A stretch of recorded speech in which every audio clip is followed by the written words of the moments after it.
दोस्तों, श्यामलाल नाम का किसान अपनी पत्नी और 3 बेटों के साथ रहता था।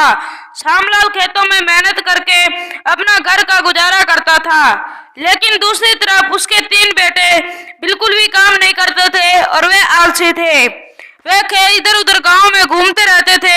श्यामलाल ने अपनी पत्नी से कहा, अरे चंदा, मुझे तो इस बात की चिंता लगी रहती है कि अभी तो मैं खेतों में काम कर रहा हूँ, लेकिन मेरे बाद इन लड़कों का क्या होगा।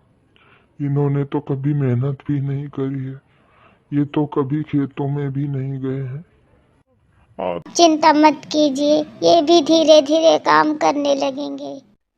दोस्तों, समय बीतता गया और श्यामलाल के लड़कों ने कुछ भी काम नहीं किया था। श्यामलाल की एक बार तबीयत खराब हो गई और वह बहुत दिनों तक उसकी तबीयत खराब रही। फिर श्यामलाल कहता है, अरे चंदा, जरा तीनों लड़कों को बुला कर ले आओ, मुझे उनसे कुछ जरूरी बात करनी है। जी, अभी बुला कर लाती हूँ।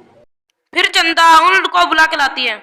अरे सुनो बेटा, तुम्हारे पिताजी तुम्हें बुला रहे हैं। जी माँ जी, चलिए। फिर वह तीनों लड़के उनके पिता के पास आ जाते हैं। जी पिताजी, आपने हमें बुलाया, बोलिए क्या बात है।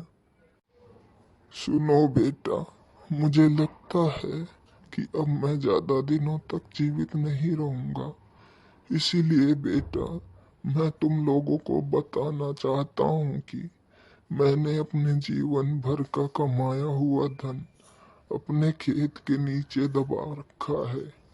मेरे बाद तुम उसमें से खजाना निकाल कर आपस में बांट लेना। दोस्तों, ये बात सुन के रामलाल के तीनों लड़के बहुत ही खुश हुए। बहुत समय बाद रामलाल की मृत्यु हो गई। आगे क्या हुआ वो जानने के लिए वीडियो को लाइक और चैनल को सब्सक्राइब और बेल आइकन कॉल पे